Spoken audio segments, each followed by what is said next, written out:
broadcast. It is live on a YouTube channel. Which one? I don't know. It's either on the original rootkit or it's on rootkit raw. Let me see here real quick. Rootkit.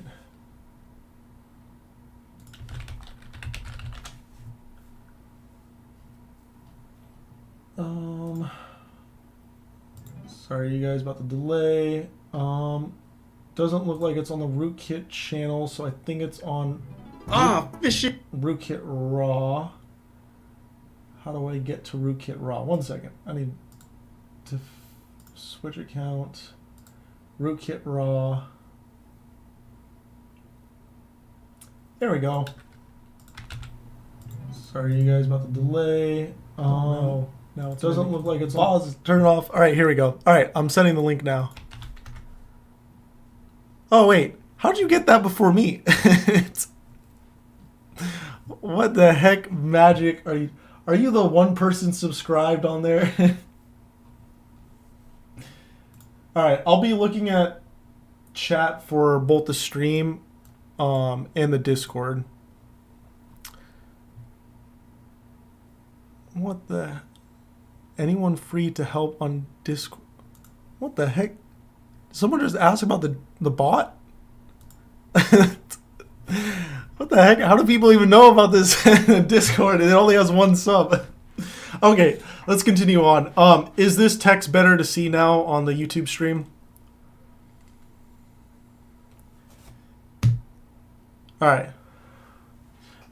right, so let's move forward. So recap, if you're joining right now, you didn't really miss much.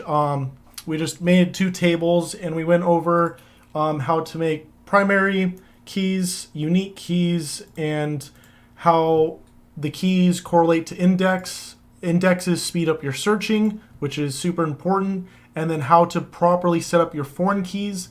And if we look here on our user ID, we got that little, it's super small, but a little tiny icon, looks like a little white dot right there, which is different from these ones. And that shows that it's a foreign key. The blue dot means that it's a key that's for this table, and the white one means that it's a key that's connected to another table.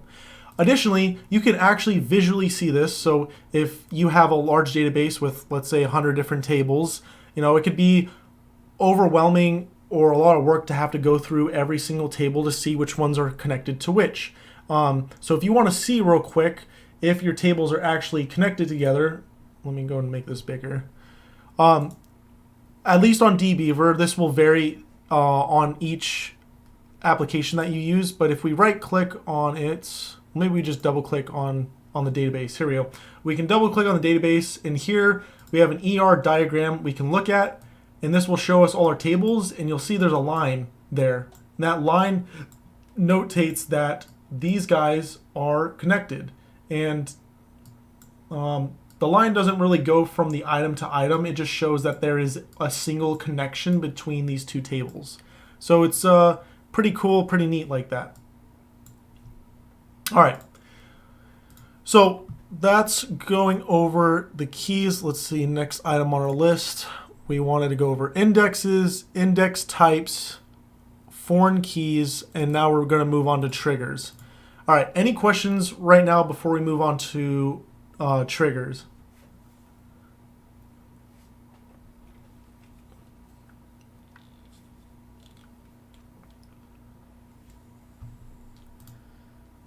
No questions? I don't know how delayed the YouTube stream is. I would imagine it's like 5 seconds or less. Does anyone know? Oh, it's like 30 seconds. Okay, so if you guys have any questions, just ask them. I'm going to keep moving forward. And because of the delay, if the questions come up later after we move forward, I'll hop back and answer the questions. So let's move forward to triggers. So we just talked about how foreign keys are super awesome and how they can reduce the amount of code that you have to write because, can I bring up the options on foreign keys? Here we go. It can reduce the amount of code you have to write because inside here, you can set that on delete and on update functionality. So things can cascade down potentially, or you can restrict something from happening, or you can just do absolutely nothing at all. Or you can set it to null or whatever the default value is. But super awesome, reduces a lot of code and a lot of work for you, which is awesome because us programmers, lazy, all right? I don't want to do extra work. Triggers are just equally as awesome. Did I cover foreign keys? Yes, I did cover foreign keys. Brief run through, to create an established foreign key, you need to actually create it in here. So over in our users table, we have an ID. So every user is getting an ID. This is the primary key for this table. If we look here, you'll see it's the primary key.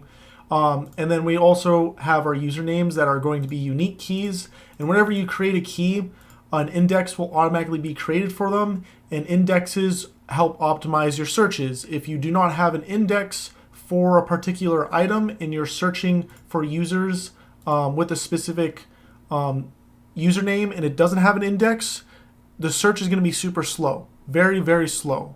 So indexes will make your searches extremely fast. And depending on which one you do, it will make it either log of n fast or it will be a one-to-one correlation. So example we gave earlier, if you don't have an index and you have 1 million records, it will take up to 1 million tries to find the item. If you're using a binary search tree, it will take up to 6 tries to find your item that you're trying to look for. So that's a lot faster than 1 million. And then if you use a hash table, you're going to be 1 for 1. So it's even faster. But and then to set up proper foreign keys, you go to the other tables that you want. So in here, we have a user ID. The user ID, we want to be connected to the user ID in the user table. So after making this column, it's not connected. We have to manually connect it. So we can go over here to the foreign key section, and we can then create a new foreign key where we can then say, hey, on the users table, we want to connect the user's ID to our user ID here. So they're fully connected. So that way searches across them are super optimized. And there's also 2 extra functionalities we can have, on delete and on update. So if anything gets deleted on the users table and it's connected to any items on the videos table, if it ever gets deleted, we can set it up so there's either no action that happens, a cascading action. So basically all videos related to that user will automatically get deleted, or restrict it. So if you try to delete a user that has videos, it will completely stop that and say, hey, you can't delete this user until you delete the videos they have first. And same thing goes with on update. So the same actions you can take, and this will happen whenever you update that record from the parent table. All right, so let's move on to triggers. Triggers can help you reduce code a lot and can make it so you can easily become compliant to whatever regulations you may need to become compliant to. Specifically for logs. Logs are extremely important, especially if you want your application to be taken seriously and make a lot of money. Logs are there to cover your ass, all right? They are not there so you can, quote unquote, spy on users or track their every movements. It is there so you know if someone is doing something they're not supposed to, if they did something illegal and the government needs to, is doing an entire search on them and needs you to, help provide that, they were doing something illegal. Or, if you're trying to make a safe platform that, isn't full of toxic things, or you don't allow certain content, you can then log everything they're doing and look in their history and see if they've ever violated your terms of service. You basically have a log of everything they've done. Now, logs, historically, for a lot of beginner users, don't really get done. Why? because it's a lot of work. It's a lot of addition to your code. Every time they do something, you need to also add a log for it and go to the log table, and it's usually an absolute mess. But if you use triggers, it's easy. It's easy. You can cut down on your code, and it's awesome. So let's go ahead and go through here. So we have our live session database, which is what we're using for this example, and our live session logs database. These other databases up here, you can ignore them because that's for a project I'm working on. But these ones are the ones for examples. So in our live session logs database, now this doesn't have to be in a different database. This could be in tables in the same database you're working on. I'm just separating them out because logically it makes sense to have your active data in one database and all of your logging in another database. So in here, we're going to go ahead and create a table in our logs database, and we're going to call this user changes. So whenever a user changes any of their information, so they change their username or change their first name, or maybe we'll make a field in there called bio, and if they change their bio, those changes will be updated on here, so we have a log of all their changes that they did. So let's see here. In here, we'll go ahead and go to columns. We'll go ahead, by default, typically you always just want to make an ID, and we'll go and make that unsigned, auto increment, non-null. And then in here, we need to figure out what change they did. So we'll just call this change. So what change they made. And this data, we don't know what it might be, but we want this to accept any type of data. So we'll just make this into, I don't know, like a medium text. That should be large enough to handle anything that we're accepting right now. This should be not null. And we should also probably log the time that they made this change. So we'll just call this time, and we'll change this to date time. And then instead of putting the date time in via our code, we'll just have the database put in the date time for us automatically by putting this default in here. The default for date time, let me see, MySQL get date time. And that is going to be the current, is it current date? Gosh darn it. Why Google? Why are you not working for me? It's either current, I think it's just current date or current time. I think, or is there a current date time? Oh, I'm gonna peek real quick on my other tables for my actual code over here and see real quick. Let's go to logs, tables, user changes. Here we go. Current timestamp. That's what we want. All right. So in here, we're going to have change, and then we'll also have the time. This is the time it changed.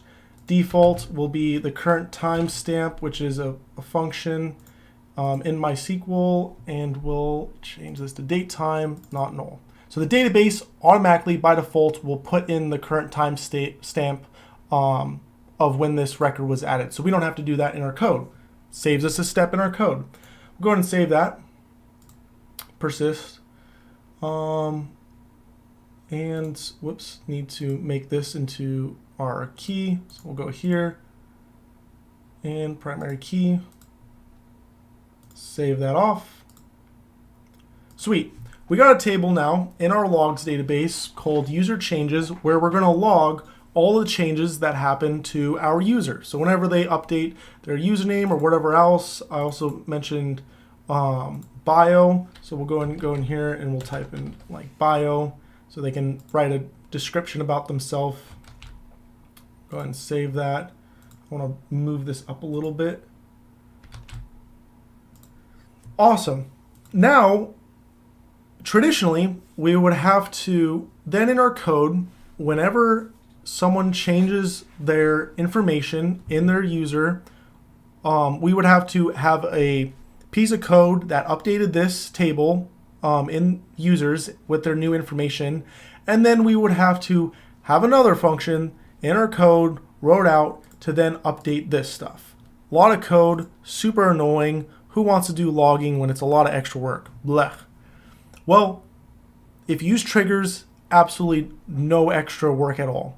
So how we can make a trigger is we go to the table that we want to make the trigger on. So users, we want to make a trigger that happens on the user table when the user gets updated. You can do triggers for a bunch of different reasons. We'll call this user info update or user info log. So your trigger, you can have it happen when a new user is inserted in the database. So anytime a new record is made, you can have a trigger go off. You can have a trigger go off whenever something is updated, which is what we're going to be doing is an update. For some reason, that's the thing I have to add it here. Update.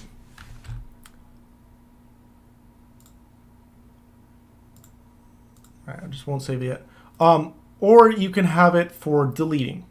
So we're going to have a trigger called user log info, and it will happen after an update is performed on the user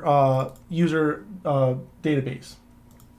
Now, super awesome in here because let me see real quick to my references. I guess we'll just reference users in here. Give me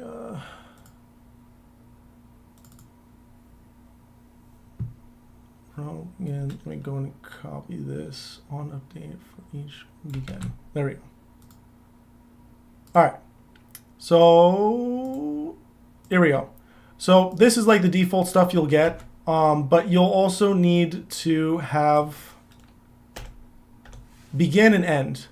Begin and end is how you begin the things that you want to start doing, and then this is the end. So kind of a similar format to a function. So I know the format just changed because I just saved it off, but it's like this again. I won't save it off, so it stays like this. So kind of like the opening and closing curly braces for some languages like this. That's basically what the beginning and end is. So in here, we can put any valid MySQL text in it. So for example, we want whenever this table updates, we want to put a log inside of our table in the logs table. So easy way, at least when you're using the GUI here, we can go over to user changes, and I can just go here and click on generate and insert statement. So I don't have to write that from scratch. And then I'll go right here and paste. Now we are going to insert into our user changes table a change and a time. So the time we don't need because it's set up as a default value, so we can get rid of that. And all we need to do is log our change.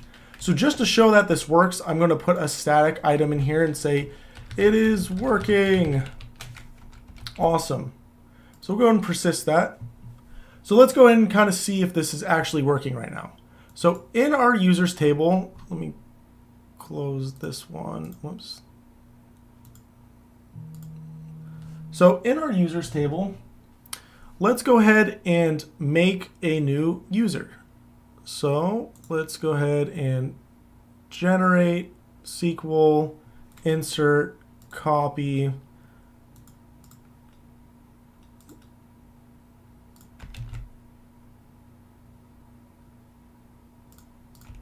All right, so we need a username. What should the username be?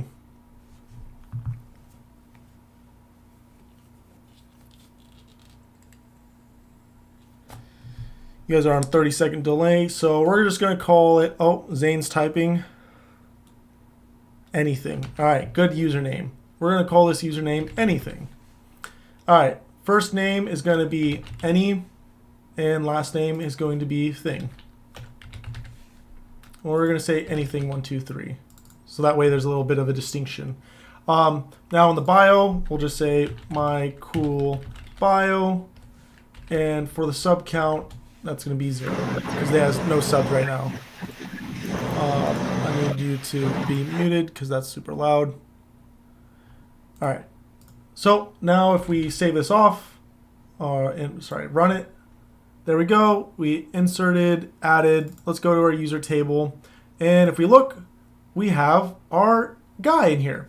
It was just inserted, and this was an insert, which means if we go over to our logs, we should not see anything in here because this was an insert, not an update.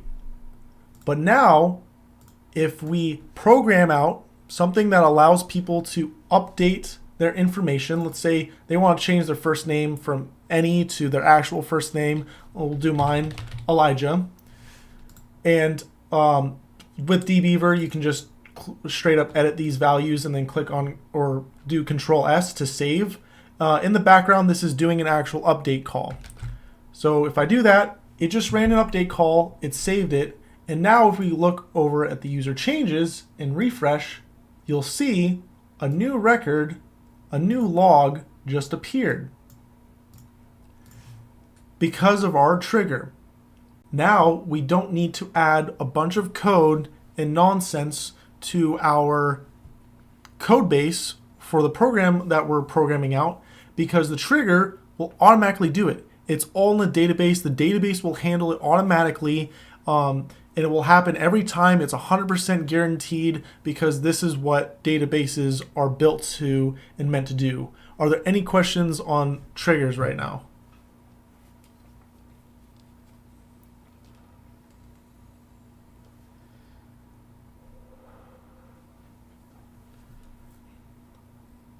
While you guys possibly enter questions because of the delay, I'm going to go ahead and modify our trigger script on our user here.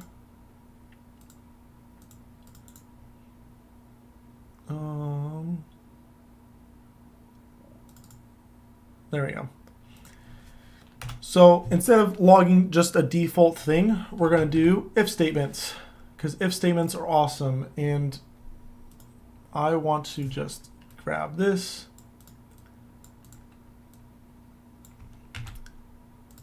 So if statements in MySQL look like this. We'll indent this up so it looks clean. And then you have to have an end if with a semicolon. It's an end if, right? Yeah. All right.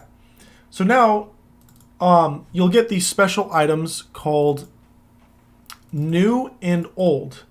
When you're doing an update, you're going to always have a new and an old. New is the new value, old is the old value. So it's going to be new dot whatever the column that you're looking for. So if we go to users, this is not the right one. If we go to users, these are the columns we have access to.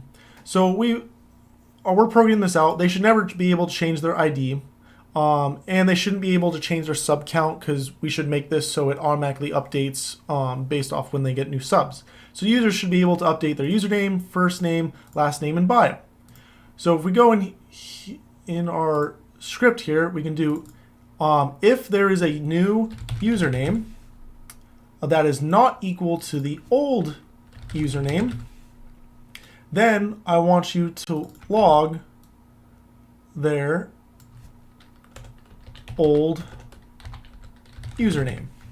Why their old username? Because the table, the users table, is going to have their new information, so we should log what their old information was. And we can just continue this onwards. Should be, we'll just do if statements now for everything. So we'll just copy and paste this 3 more times because we have in here 4 items that we want to do. Username, first name, last name, and bio. So then we'll just change in here this to first name. And we'll just copy and paste that there and paste that there. Last name, copy, paste that there, paste that there. And then bio. Bio, there we go. Copy this, paste that there, paste that there. Bam. Go ahead and save that off.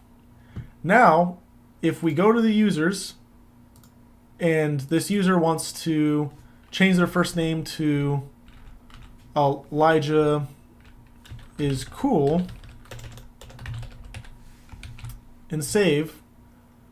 If we go over to our logs now, you'll see there's going to be a new log called Elijah with a certain time, and this Elijah is the old value, my old last or first name. Obviously, you can add more stuff to this table, and you should, like, you know, what the user ID was that made this change, because right now we have, if we had like a million different users, we wouldn't know which user actually changed their name. So we could add that information here. This is just for example purposes right now.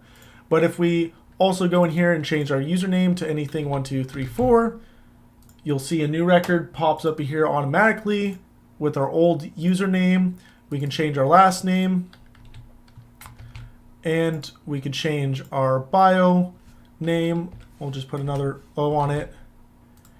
And you can see all of those will show up as different records. Now I've been editing this one at a time, but you could, you know, have everything change. So that's going to change. This is going to change. This is going to change. And that's going to change. So everything right now is going to be looking red because it's all hasn't been updated yet. I'm going to update all 4 of these at the exact same time. And once I update it, you can see all 4 of those records are made at the exact same time because the database will do this all automatically for us. And additionally, we're not tracking subs. So if our sub count increases, just went viral, we're not going to get logs of that because we don't want logs of that information because that would just be really annoying. And we don't really need to log that because the user can't track that or change that, I should say. So we got no logs of that. Any questions there with triggers?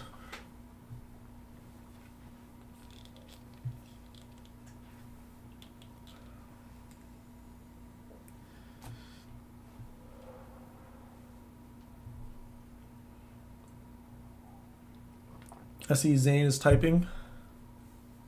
That is cool with triggers. Yep, it's super cool. A lot of people don't know about this functionality, and a lot more people don't use it at all. And the big thing is it can cut down on your code base, but not only that is it's reliable.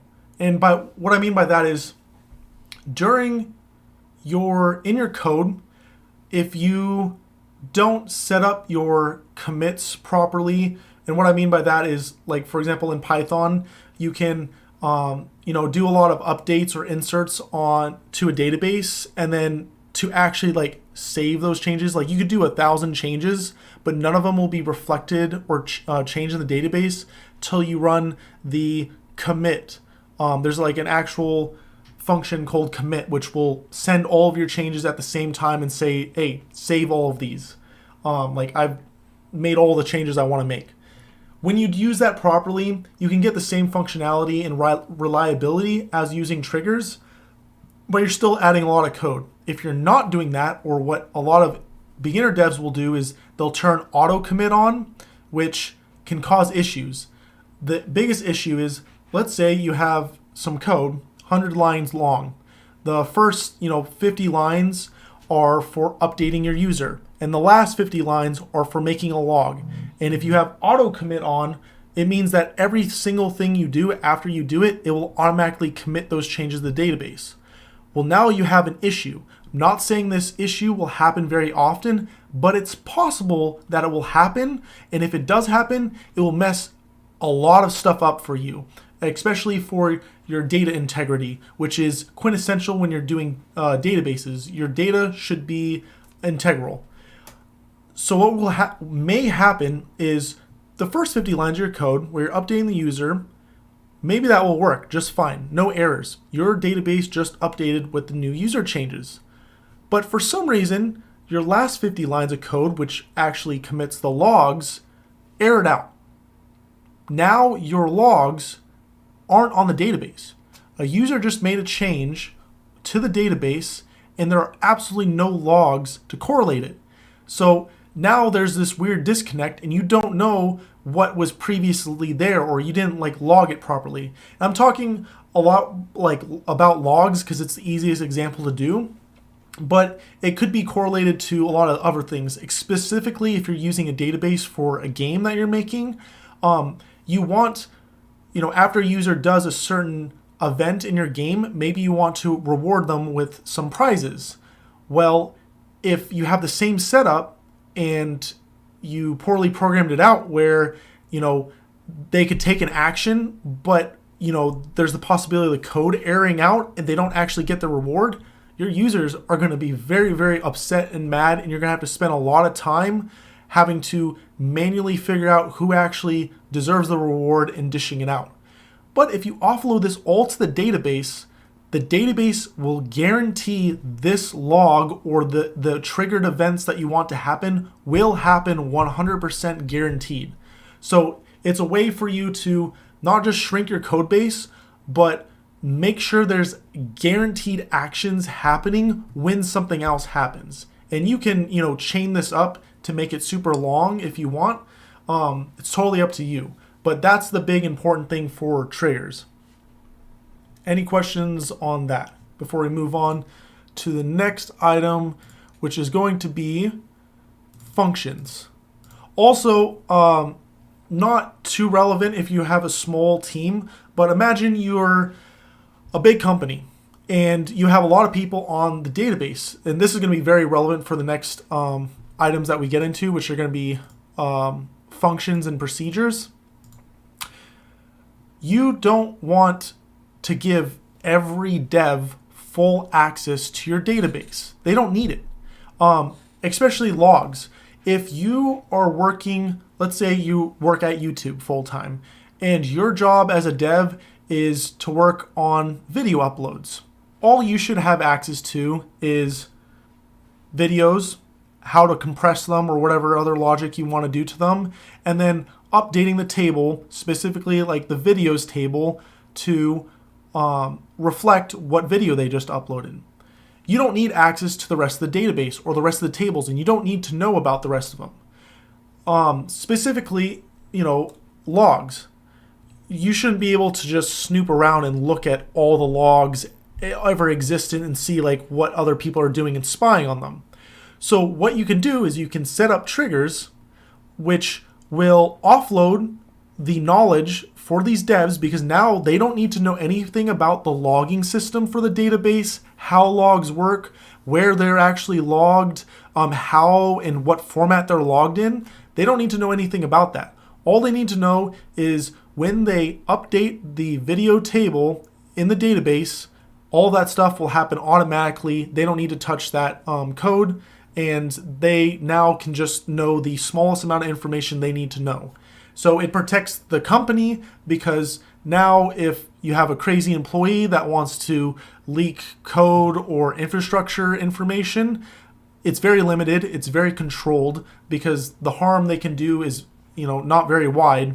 And it makes it so they're less prone to cause issues, because these things are hard coded in the database, so they can't mess it up at all. Make sense? Any questions with that?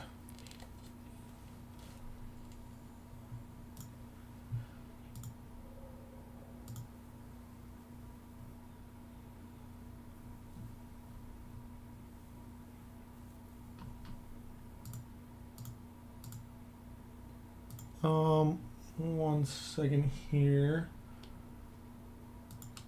I'm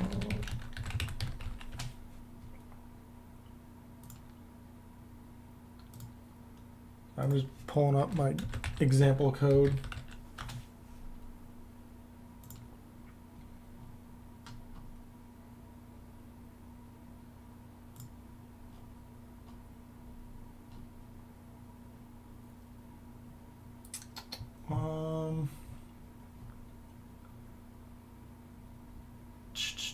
Can't find my example code, so I'm going to pull it from the other, or is it this one? There we go. It's this one. Okay, so let's go ahead and go to functions. So we're going to go ahead and create a function inside of the user table. Let's go to users. All right, so we can set up users who can access the logs table. Yeah, you can set up users that only have access to logs tables, users that only have access to the videos tables, users that only have access to the user tables. You can, literally there's a section here called users, so there's a bunch of users in here right now. You can add to users and restrict them to only certain items. By default, most devs will just get admin creds and they'll just be using admin creds. That's always a bad idea because you shouldn't be using admin creds on live production stuff, because if those admin creds are ever leaked or stolen, now you have admin access to the database. You should always make sub-users that have very limited access, so if they ever leak, you can just delete those users or change the password or whatever else and contain the problem. Especially if you want to create a company or you're a part of a company, you should be enforcing them to do this, because sometimes you have individuals that either make mistakes on accident or are unstable employees that maybe get angry at the company and want to see it burn and have the potential to go to prison after that. Regardless, it saves you from mistakes and it saves you from deranged employees. You want to stay safe. Another thing is, I know in some communities, like for example, old school RuneScape private servers or hacks that are sold online or so forth, people want help, but also they're afraid of other people, other programmers that want to help on the project, because they don't want to trust them with too much information or give them too much stuff, because if they do leak things that you have, like, you're pretty much out of business, because now the stuff is out there for free. So doing this and setting up users with restricted access can help protect you, to make sure if someone wants to do you harm, they're very restricted and they only get access to a very small piece of a larger puzzle. All right, so let's go ahead and make a function.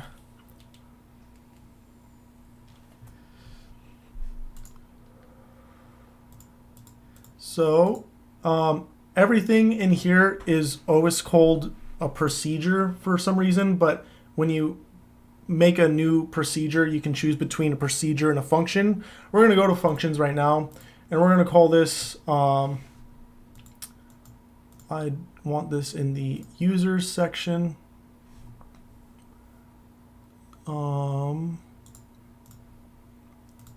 Create a new function, user func. So just create a new function. This is the outline of it. So again, kind of similar. SQL has a different little look to it, but it works the same way as functions in any other language. Here's your function. It can take parameters or it can take absolutely nothing. You can have a return type, and here's where you put in your custom code. So inside of MySQL, you can also make like variables and stuff. So for example, we want to make functions. So something that's useful for functions is, again, hiding access to the underlying database. You want to have a dev be able to look at the sub count of a user, but you don't want them to have access to the table, see how the table is actually laid out, so you can protect the integrity of the table a little bit, or you just want to kind of simplify your MySQL calls, because adding, select subs from the user table where blah, blah, ID equals, it's a pretty long statement. So functions can simplify that into literally just one function that's called. So in this user func, we'll just go ahead and get the sub count, and we'll return the sub count to people. So we'll do select, and instead of writing this out from scratch, because I'm lazy, we'll go ahead over to the users table, generate a select query, copy that, paste it right here, and we just want to select the sub count for select a sub count from users where the, let's see, what's this table called? Subs, users dot, actually I think I can just do this wrong. Gosh darn it. What am I doing? Subs, wait, no. Gosh darn it, I'm sorry you guys. ID equals, and then our value that they pass in.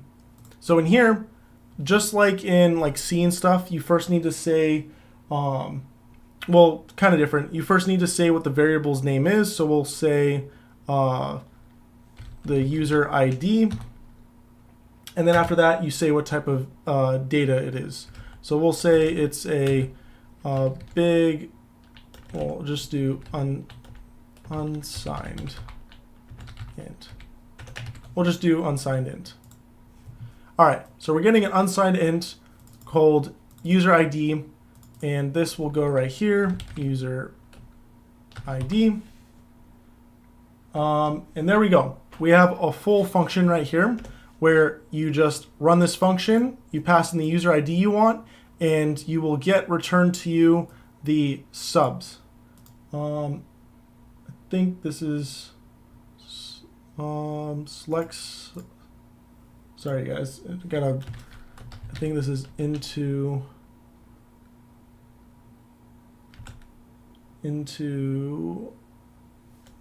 I think I can run it like this. We'll see here in a second. We'll just try it. So we'll go ahead and persist this.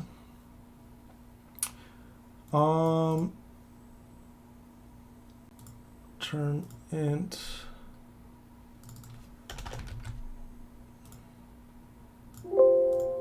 Let me change this from return int here to declare my subs, and this is going to be a unsigned int.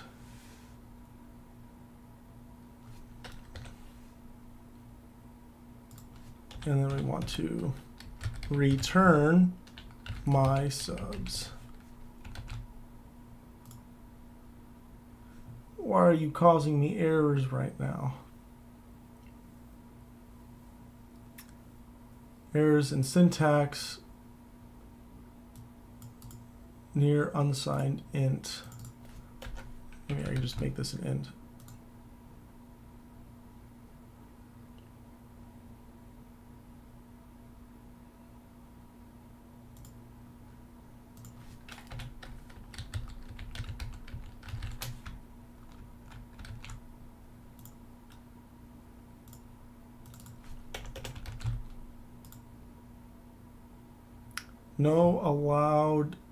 Not allowed to return a result set from a function.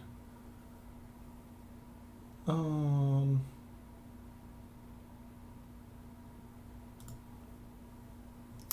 right, let me look here. I don't think I had very many functions. I think these are all procedures.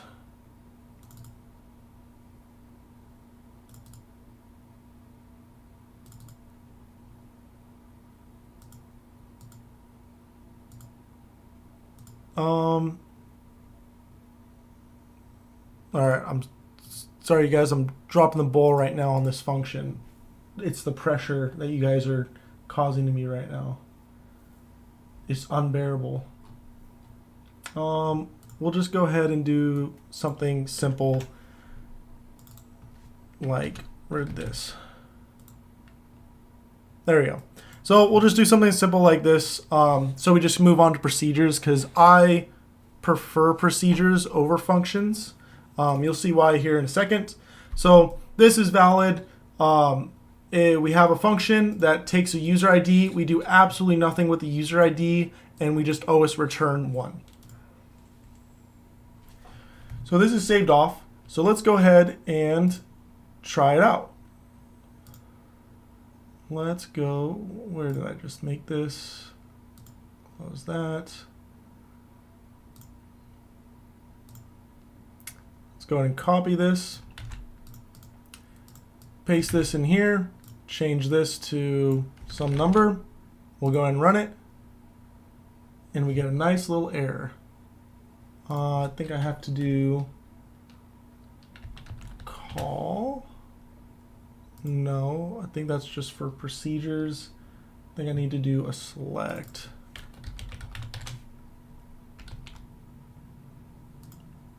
There we go. So you do a select because you can add this in any normal SQL function. And as you can see, we get a result of 1. So you can make custom functions, and custom functions can then be assigned to users. So they can only use functions to interact with the database instead of getting access to the actual database themselves.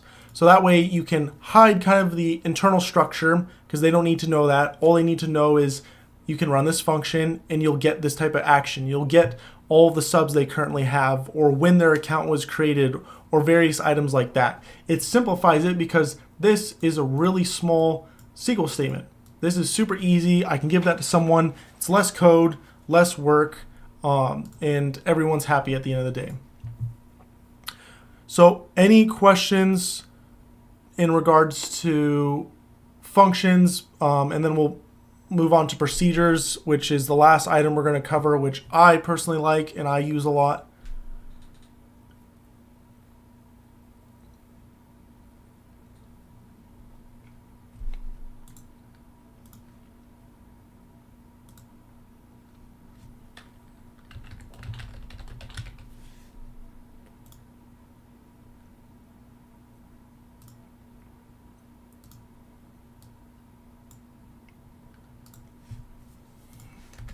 All right, if there's nothing, we're going to go ahead and move forward with procedures. And this time I'm going to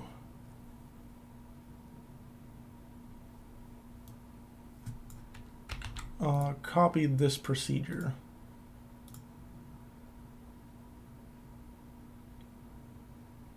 And that's right.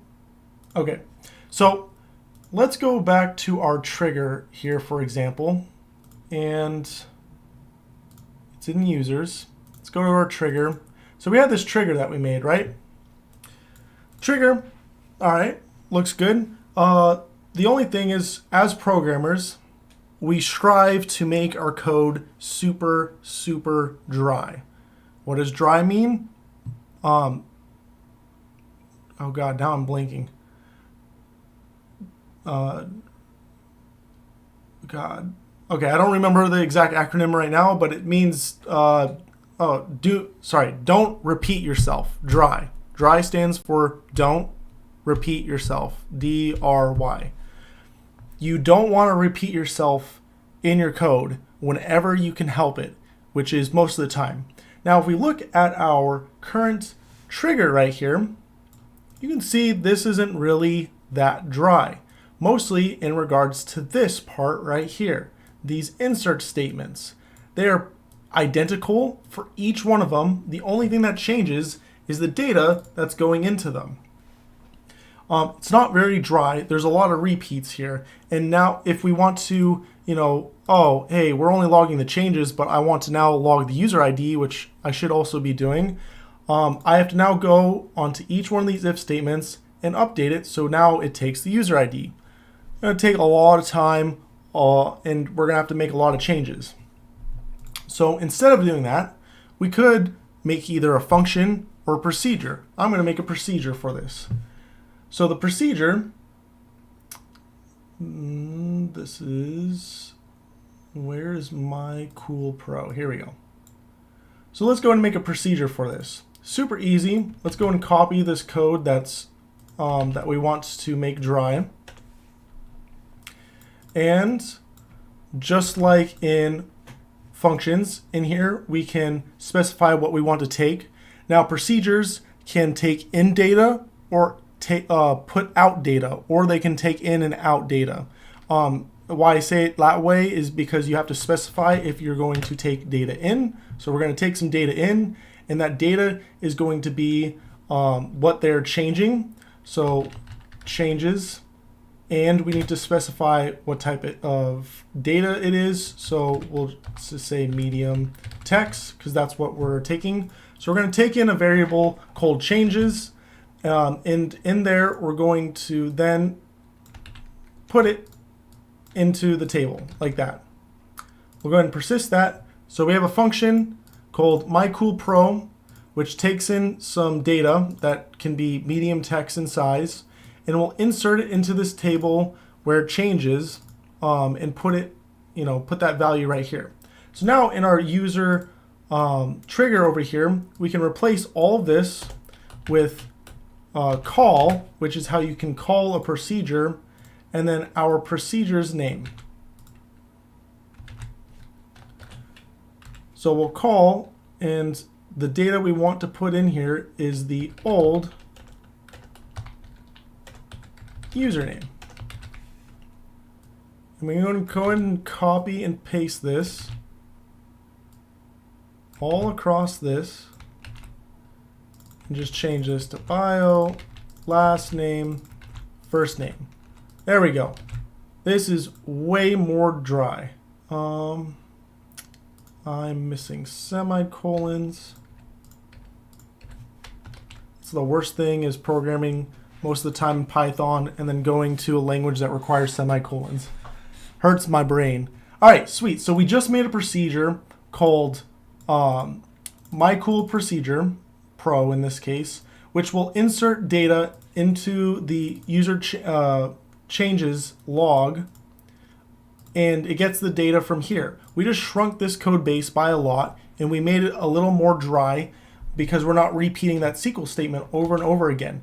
And we can see it fully works because if we look at our user changes here, so that we can know what state it's currently in. Let's go ahead and make a new change. Change my first name to this. And we'll go ahead and save that and refresh in here. You can see it just got logged. It went right here. I don't know why it's not filtering based off of, what am I doing? I don't know why the IDs are not in. There we go. Now we can see right here, this is the new change that we just made. Just to do it again, if you missed the first time. And if we refresh, you'll see new changes in here. Everything's working just fine as it was before. And it's super easy to call a procedure. Same thing as functions. You can now assign procedures to users to limit their functionality in the database. So instead of them having free reign to everything, you can just assign them procedures that take in data. Everything behind the scenes is completely hidden from them, and all they can do is call this function. And this function can be called in any normal MySQL script. So if we go here, myCoolPro, and in here we take up to medium text, so we'll just say hi there. And how we call it is by saying call. And if we run this, it runs successfully. If we go look at our logs, we just added something to the log table. If I give this to a user to use in their code, this is all they have to run. They just need to change the data that's in here. Additionally, they don't know anything about the database. They don't know what database this is going to. They don't know, well, I guess they can infer it from this, but they don't know which table it's going to, how that data is laid out, what column it is, X, Y, Z. All they know is they just run this and it will leave a log. So it simplifies things for the end user or you as the programmer, because you run less code. It's all done logically on the database, and it obfuscates what's going on behind the scenes. It just works. So this is also very performant because now you don't need to also make super long scripts or anything like that in your code. It's all on here. It's written once. And if for some reason there was an error or a bug with this function, instead of if you were writing this in your code base, you would have to change those functions everywhere in your code base potentially, or those SQL statements everywhere. But instead, if you're using this procedure, if there's a bug in it, you can just go on the database, update it, so it fixes the bug, and automatically everywhere in your code, it will be completely, changed and the bug will be fixed. Are there any questions in regards to procedures?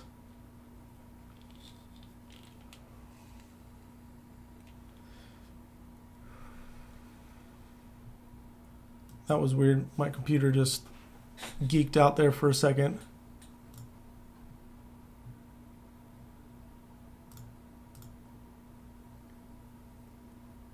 Any questions at all?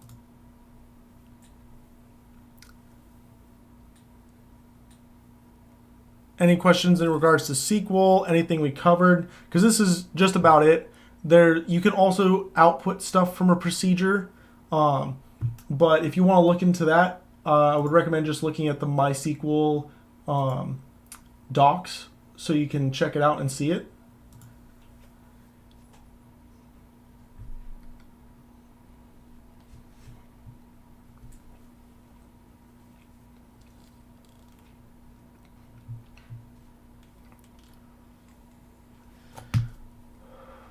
So to give some real world examples of how I've sketched some stuff up on the current application I'm programming out, here's a procedure, a lot more stuff. Like you said before, you can declare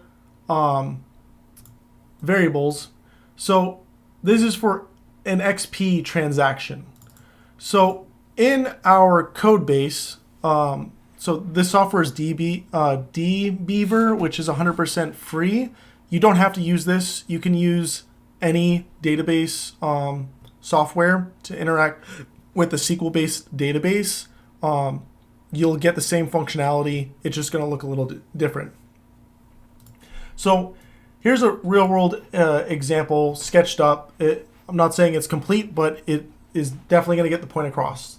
So we have a procedure called XP add XP transaction. So someone is getting XP added to their account. What's this XP for? Doesn't matter. It could be for a game, web service, whatever. They're getting XP. Now we need to know their ID.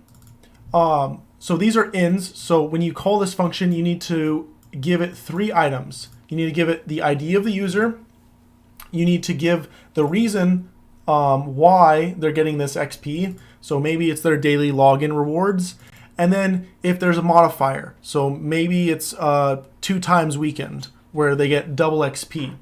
So that could be our potential modifier. So instead of you having to write up a bunch of, did my stream end on YouTube? No, it's still there. Sorry, my stuff is geeking out. Okay, so instead of you having to write all of this code in your actual application or have to reveal the underlying architecture of your database to a dev who you want to kind of restrict, you can offload it all to the database itself. So if I hired you as a dev to work on this project and you need to add XP to a user, you can't just directly give someone a million XP just because you feel like it. You have absolutely no way of getting and adding XP to anyone, even yourself, except when you go through this function. And this function forces it to go about the proper means in calculating their XP and then also logging that the XP was added because it's using triggers on the table. So it's very secure and it's full of logs. So if I know you're doing something weird as a dev, you're trying to give yourself some extra XP or something, I will know and I can find out what you did, and then you can possibly be punished. Or if it was an accident, we can backtrack, figure out what you did wrong, and then remedy it. So to walk through this, we got those 3 items: the user ID, why they're getting this XP, and the modifier, so if it's a double XP weekend. So we have some temp values here. The first thing is looking at the XP reason. So we're going to look at the XP reason table, and maybe the ID that you gave us was, like I said, for your daily login rewards. So we're going to get whatever the base amount of the daily login rewards is. Let's say that's always going to be 100 XP, because that is in the database as the daily login reward amount. It's always 100 XP. We're going to store that into the base value. I also have this thing called an active base. Don't worry about it too much. Base value is all that matters. So if the daily login reward is 100 XP, it's going to be stored inside of, it's active in value. So this is the value of the XP, and this is going to tell me if it's active or not. So you want to do a daily login reward. This is the base value of it, 100 XP. After that, I'm looking at your modifier that you told me you want. Is it just no modifiers at all? Or is it a double XP weekend? We're going to grab that and put it in the modifier base, which will be a multiplier. So if it's a normal day, it's going to be a 1, because 100 times 1 is 100. If it's a double XP weekend, it will be a 2, because 2 times 100 is double. But these are hard stored items in the database. So these are hard stored events that could happen in the database. And then here, I have logic that happens. If the reward you're trying to claim, like the daily login reward, is actually active, so if for some reason we turned off daily login rewards or some other event that's going on, you're not going to get any XP. Also, if this modifier is active, so if double XP weekend is not active and you're trying to give yourself double XP, you won't get any XP. So this is also now doing logic to protect against people trying to do something that they're not supposed to do. And this is on the database level, so it's super secure. If those 2 are active, then we'll go ahead and do an insert. And we're not just inserting a raw value, like you say you want to give yourself 100 million XP. You can't do that. There's no way for you to do that in this database. The only way you can do that is by going through this function, and you have to basically tell yourself if you're going to do a daily reward, if it's a 2 times weekend or not, and then it will calculate the database itself when it's inserting these new values right here.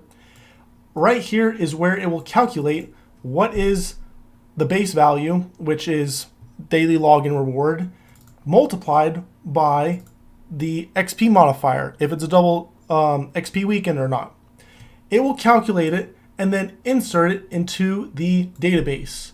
And then we're also returning the updated stats.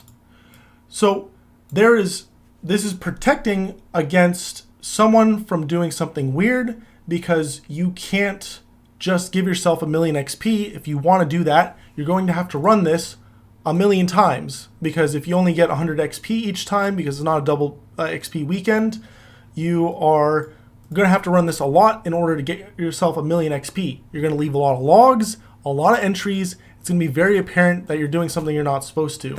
So it protects a lot.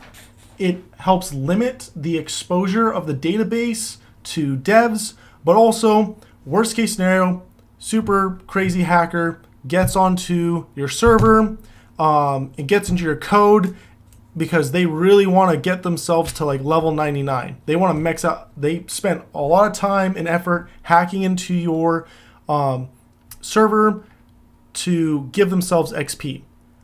Their permissions will only let them execute this function because servers and databases are usually separate when they're actually running in production. So you don't actually have your database on the same server you're running your code.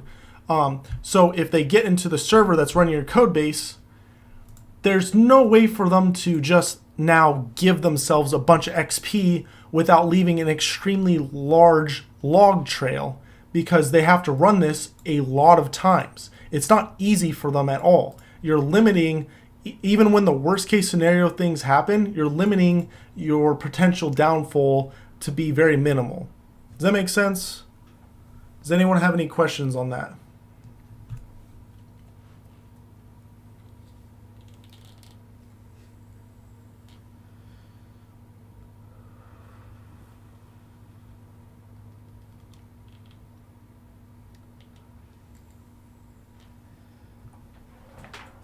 So these are like the super advanced stuff in regards to database is that people don't really know, and for the couple that do know, they don't really utilize it because they don't really see this holistic picture.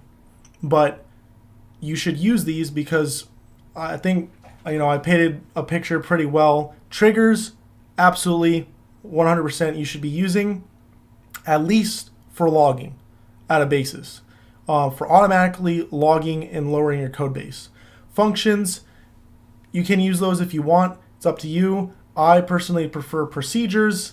And procedures I think are awesome because it can help make your code more robust, because malicious things that you don't want happening, it will be a lot harder for them to happen because you're only going through these procedures, and you can make users that have very limited access, so you can help protect yourself on that. Big thing in the world right now is called zero trust architecture. A lot of governments are just now moving to it. A lot of corporations have already moved to it, but there's still a lot that haven't.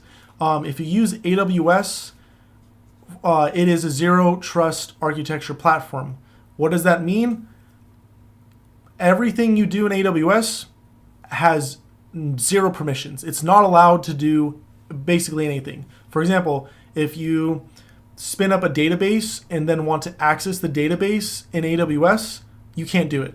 There's no way for you to access a database at all because there's zero trust. So you have to go in and actually turn on, hey, allow me to connect the database. And then you can choose, do you want to allow anyone around the world to connect to it? Do you want only certain IP addresses to be able to connect to it? So that way, like what we have here is, I'm showing you guys this stuff, but even if you want to connect to this stuff, you won't be able to because it's set up so only my IP address can connect to it. So zero trust is you trust no one, absolutely nothing at all times. You give no permissions at all. And then you have to go in and whitelist certain permissions that you want people to be able to do.